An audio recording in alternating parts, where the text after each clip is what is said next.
My perfect older sister was marrying the man of her dreams, and he made my life hell. Every family gathering, he mocked my weight, my failed business, my tiny apartment. The worst part? Claire never defended me. She'd laugh awkwardly or tell me privately to not be so sensitive. At their rehearsal dinner, he called me a failure in front of 50 people. I stood to leave, heartbroken that my sister had chosen him over me. Then Claire's voice cut through the room. "Sit down, Rachel. I've been waiting for this moment." Before we dive in, I'm curious, do you have any siblings? Drop your answer in the comments below. And if you love stories about sisterhood and standing up to people, please subscribe so you don't miss our next one. Now let me take you back to the night everything changed. I've spent my entire life being compared to my older sister Claire, and I've spent my entire life coming up short. Claire is 4 years older than me, and from the moment she could walk, she was exceptional at everything. Straight A's throughout school, captain of the debate team, full scholarship to Yale Law School, associate at a prestigious firm in Manhattan by 27. She's beautiful in that effortless way some women are. Tall, naturally thin, with the kind of bone structure that photographs well. I, on the other hand, am Rachel, the shorter sister, the curvier sister, the one who went to state school, got a teaching degree, and now works with first graders for $45,000 a year. The one whose small business, a tutoring service I'd tried to launch 2 years ago, had failed after 8 months. The one still living in a studio apartment in Queens at 28, while Claire has a 2-bedroom in Manhattan and a wardrobe full of designer suits. Don't get me wrong, I love my sister, and for most of our lives, she'd been my champion, my protector, my best friend. When kids made fun of me in middle school for being the fat sister, Claire had shut them down with a verbal precision that left them speechless. When I'd struggled through college, Claire had tutored me through my hardest classes. When my tutoring business failed, Claire had been the one to hold me while I cried and tell me that failure was just a step towards success. But then Claire met Derek Warrison, and everything changed. Derek was a finance executive at an investment firm, handsome in that generic Wall Street way. Expensive suits, perfect teeth, hair always styled just right. He was charming, successful, and from the moment Claire introduced him to the family 18 months ago, our parents loved him. Finally, my mother had said to me at that first family dinner, Claire found someone worthy of her. The implication was clear. Someone as exceptional as Claire deserved someone equally exceptional. Someone like Derek, not someone like the men I'd dated. The struggling artists and graduate students my mother found perpetually disappointing. At first, Derek seemed nice enough. He complimented my mother's cooking, asked my father about his work, and said all the right things about Claire's career. But there was something about the way he looked at me, a kind of amused condescension, like he found my existence slightly ridiculous. The first joke came during dessert at that initial family dinner. "So, Rachel," Derek said, smiling in a way that didn't quite reach his eyes, "Claire tells me you're a teacher. That's nice. I always say those who can't do, right? No offense." The table had gone quiet for a moment. I'd felt my face flush. "Rachel is an excellent teacher," Claire had said, but her tone was light, almost laughing. "She's wonderful with kids." "I'm sure she is. It's a noble profession. Not particularly lucrative, but noble." My father had changed the subject, and the evening had moved on. But I'd felt the sting of that comment for days afterward. Over the following months, as Claire and Derek's relationship grew serious, the jokes continued and escalated.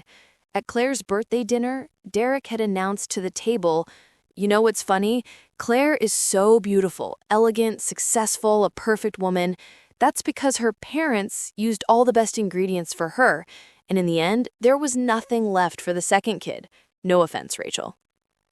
At Claire's engagement party 6 months ago, Derek had made a toast that included, "I'm gaining a wife and a sister-in-law," though I have to say, the genetic lottery definitely favored one sister over the other.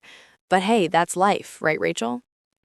Each time, I'd looked at Claire, waiting for her to defend me, to tell Derek his jokes weren't funny, but she never did.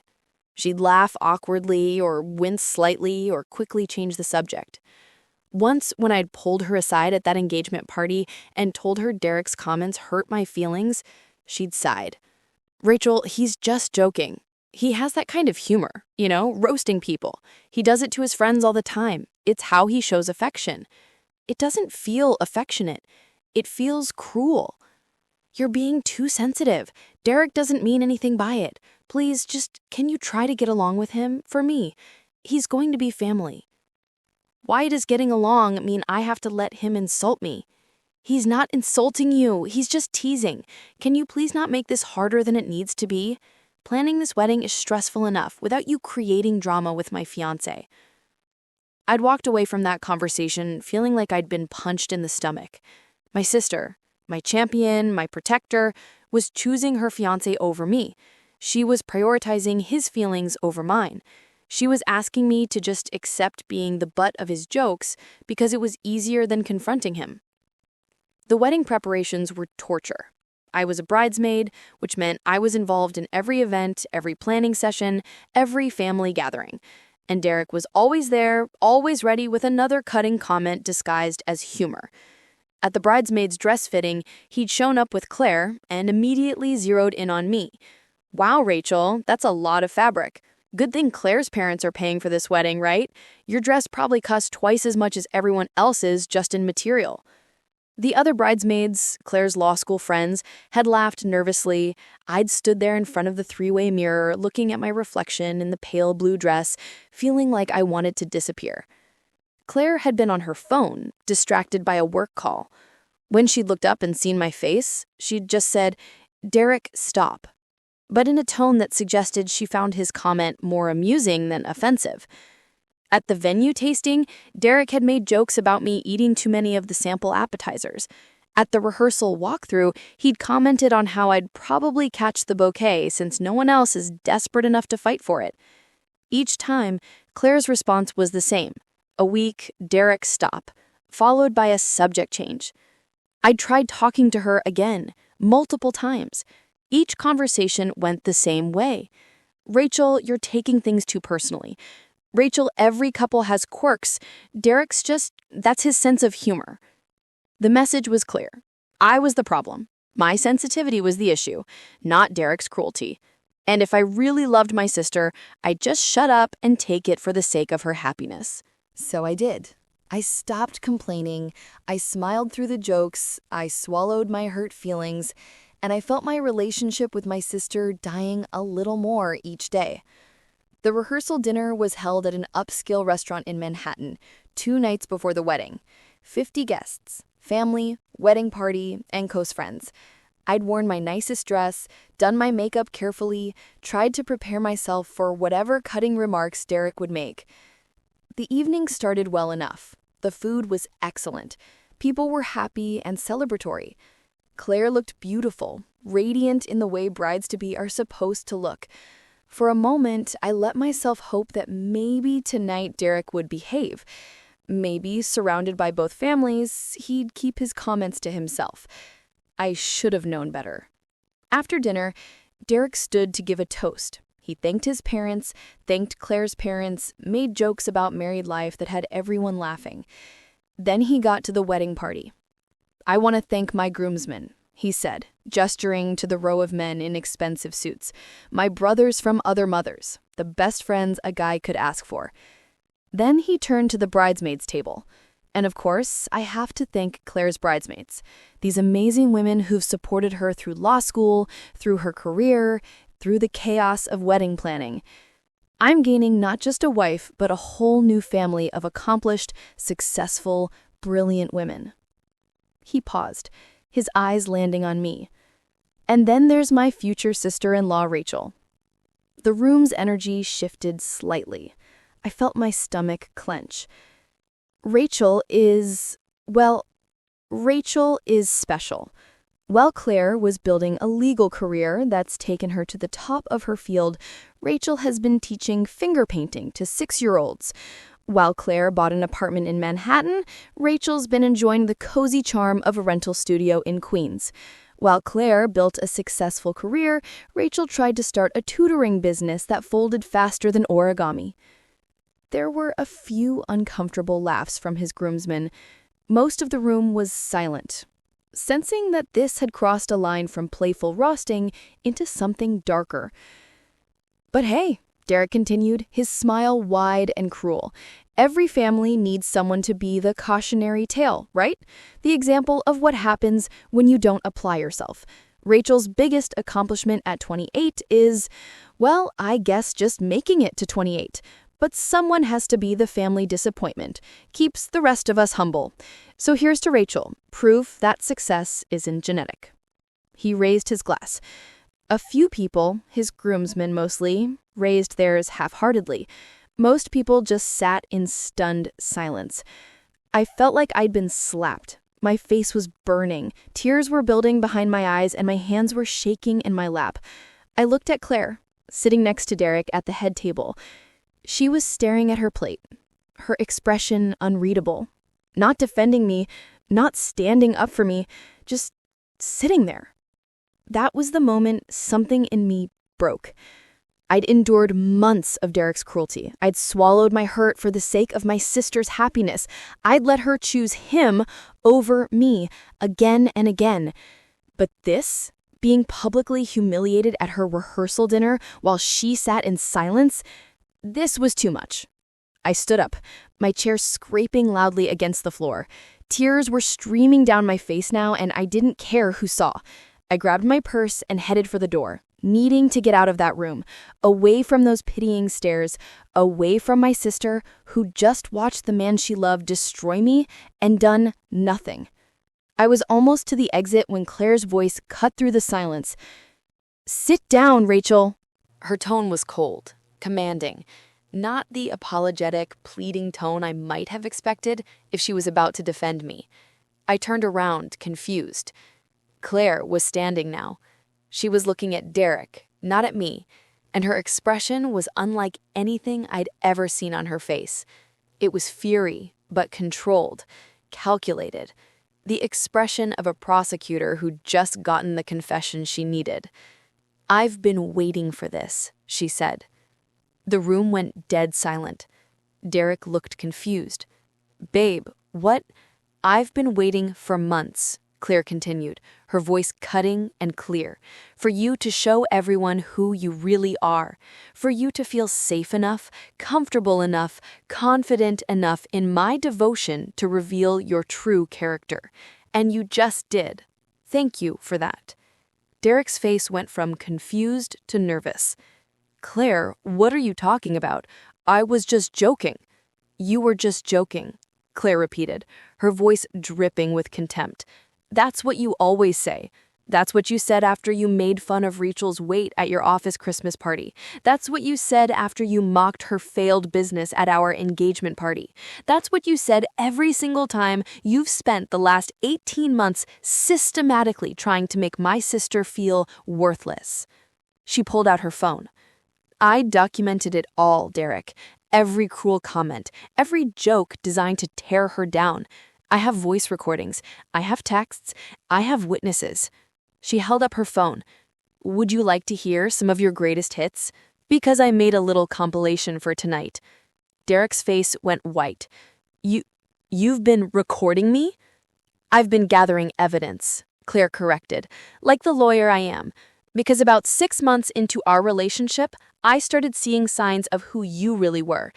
The way you talked about your coworkers, the way you treated waiters, the subtle ways you tried to isolate me from my friends. But I was too deep.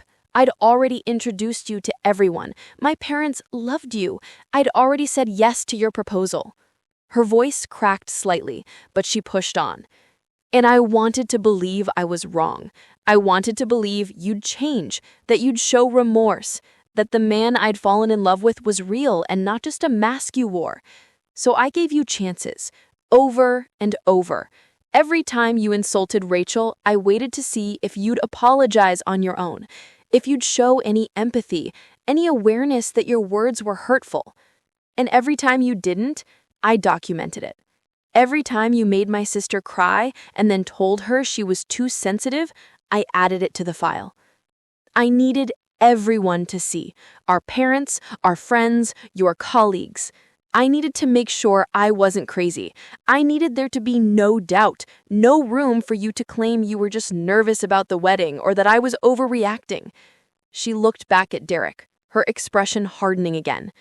Tonight was the final test. In front of 50 people, including your boss, by the way. You just publicly humiliated my sister at my rehearsal dinner. You did it with confidence, with cruelty, with absolute certainty that I'd let you get away with it. Because you thought I was completely under your control. You thought I'd chosen you over her. Claire removed her engagement ring. I can't choose you, Derek. Not when you were so cruel to one of the best, most gentle and caring people I know, my sister. I finally, with no doubt, have figured it out. You're a narcissist, a bully, and a manipulator. Underneath the charm and the expensive suits, you're just a small, insecure man who feels better by making others feel worse. Now not only I see it, but everyone here can too. She set the ring on the table. The wedding is canceled. I'll contact the venue and the vendors.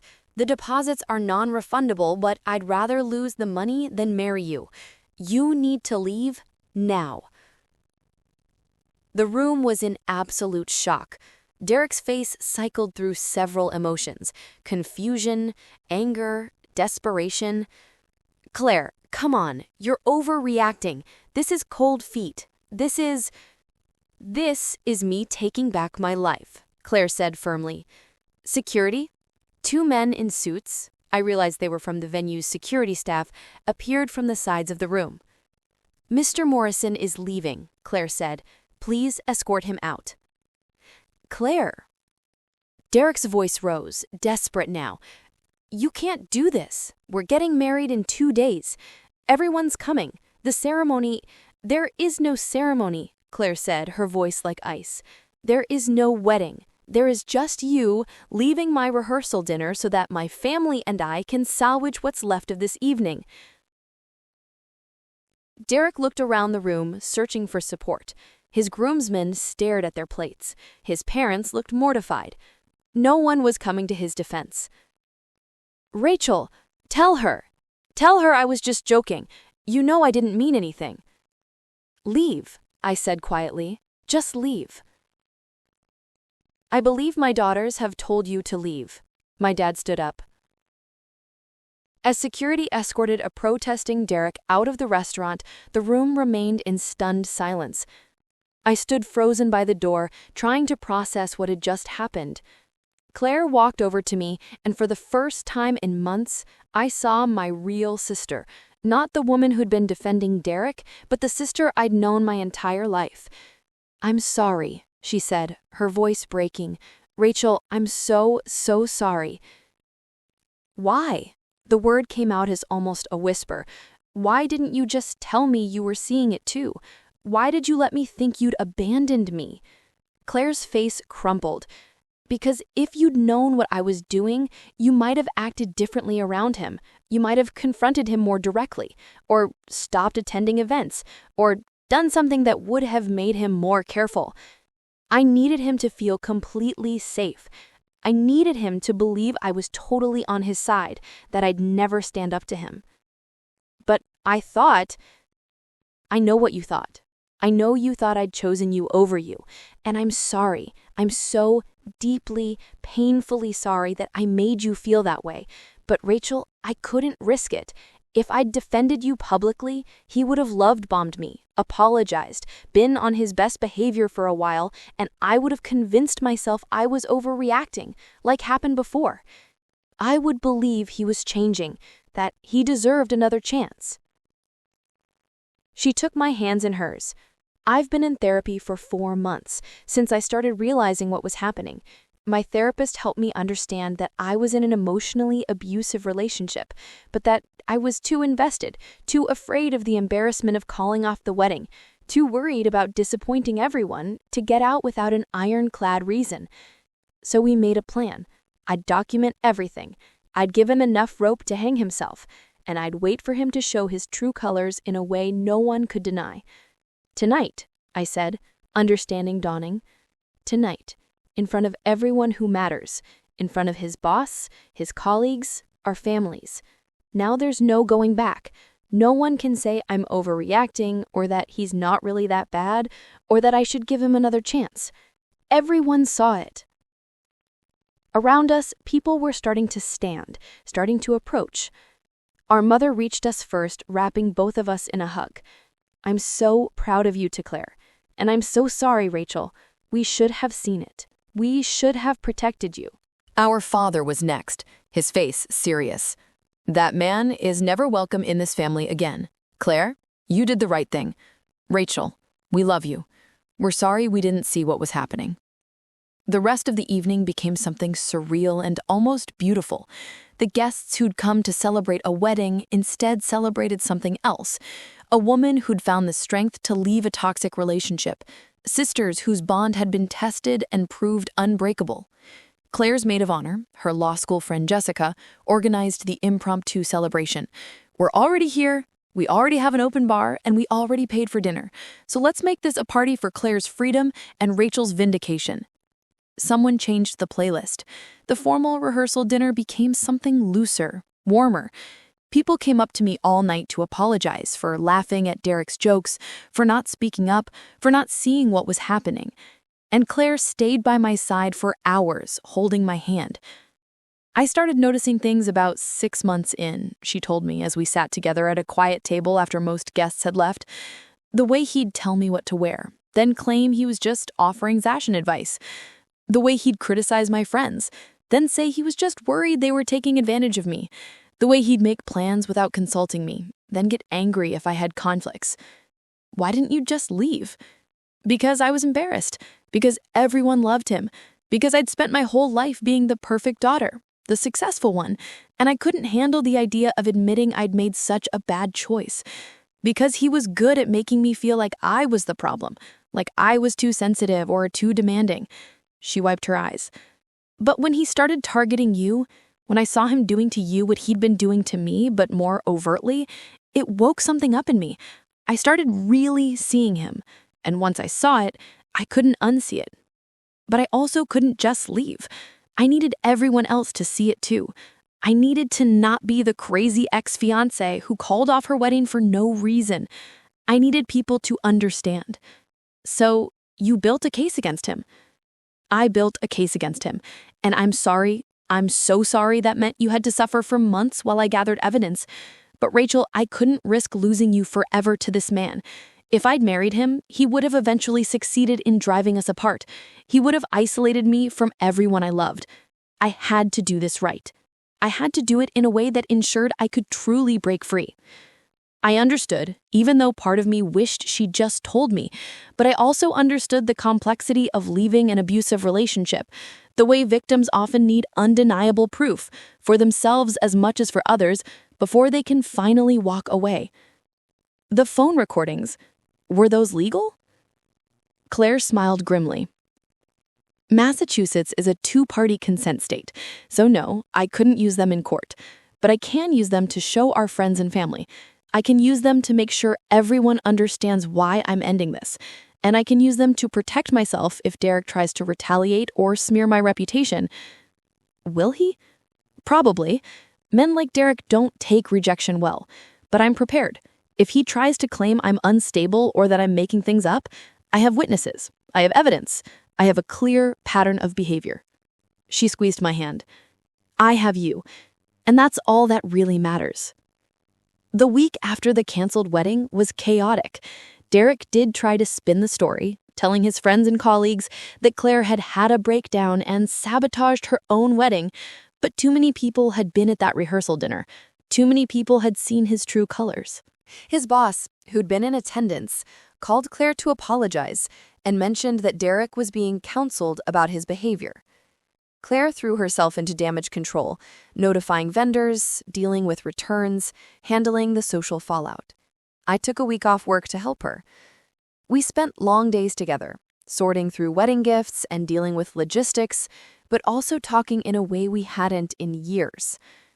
"I missed you," I told her one afternoon as we were boxing up wedding favors to donate to a charity. "Even when you were right there, I missed you.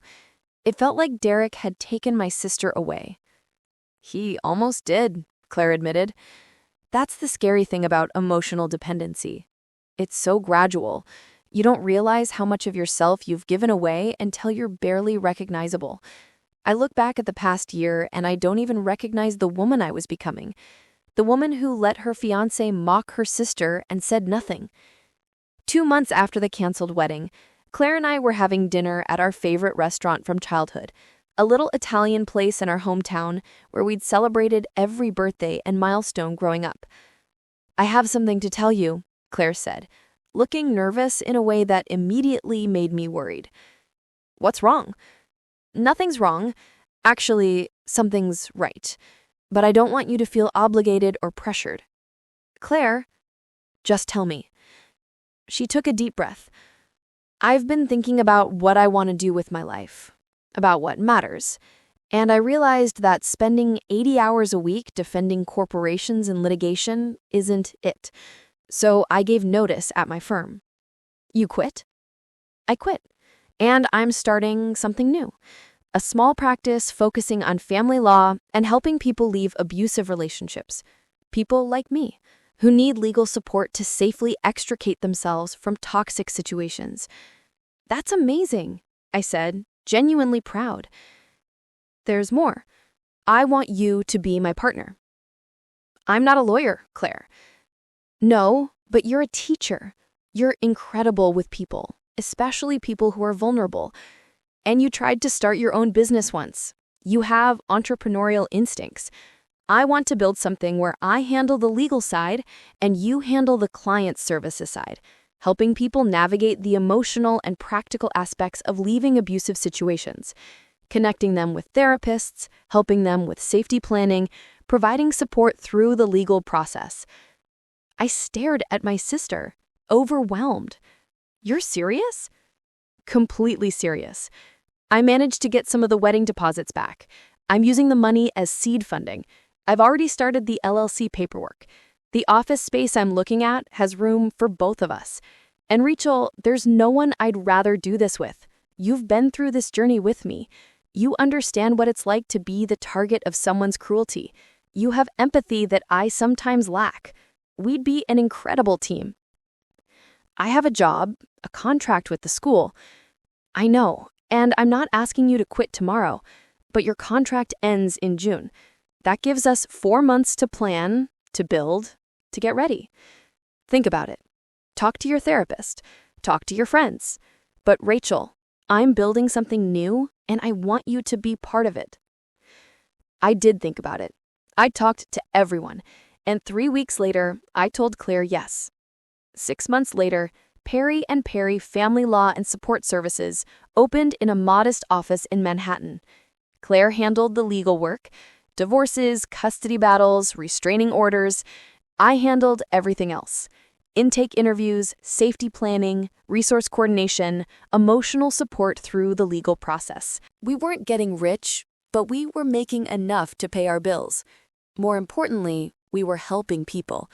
Every client who walked through our door was someone in pain, someone trapped, someone who needed help escaping a situation they'd been unable to leave alone. "You saved me," one client told me during her final appointment, after her divorce was finalized and she was starting a new life with her children in a safe home. "Both of you. I don't think I would have made it through this without you." "You saved yourself," I told her. "You made the hardest decision of your life. We just walked beside you while you did it." That evening, after the client left, Claire and I were closing up the office. It was late, we were exhausted, but we were happy in a way neither of us had been in years. "Do you ever regret it?" I asked. "The wedding that didn't happen, the life you planned?" Claire thought about it. "I regret the time I wasted. I regret that I let myself get so deep into something toxic. But the wedding itself? Not for a second. That wasn't the life I wanted. It was just the life I thought I was supposed to want. And this?" I gestured around our small office. "This is real. This matters. And I'm doing it with my best friend." She smiled at me. My sister. The person who taught me what real strength looks like. Not the perfect on-paper strength of being a top law student, but the actual strength of surviving someone's cruelty with your kindness intact. "I'm not that strong," I protested. "You're the strongest person I know. You let me hurt you for months because you thought it would make me happy. And when you finally saw me stand up to Derek, you forgave me immediately. You didn't hold a grudge, you didn't make me grovel, you just forgave, and we moved forward. That's incredible strength. As we walked to the subway together, I thought about that rehearsal dinner a year ago. The humiliation I'd felt, the heartbreak of thinking my sister had abandoned me. It had been the worst night of my life, and in a strange way, the best, because it was the night everything broke open, the night we both got free, the night we chose each other over everything else. The night I learned that sometimes the people who love us most have to hurt us temporarily to save us permanently. And the night my sister showed me that perfect doesn't mean successful or accomplished or living up to everyone's expectations. Perfect means being brave enough to walk away from what's wrong, even when it costs you everything you thought you wanted. That's the sister I'd always had. I'd just lost sight of her for a while. But she'd never actually left. She'd just been gathering evidence, building a case, and waiting for the perfect moment to show everyone, including herself, that she was strong enough to choose what was right over what was easy. And in the end, we both won. Not the wedding, not the perfect life everyone expected, but something better: freedom, truth, and each other. What did you think of Clara's strategy to document Derek's behavior before leaving him? Share your thoughts in the comments below. If this story about sisterhood, escaping toxic relationships, and standing up to bullies touched your heart, please hit that like button and subscribe for more meaningful stories every day. Don't forget to click the notification bell so you never miss our next thought-provoking tale. Thanks for watching, and we'll see you in the next one.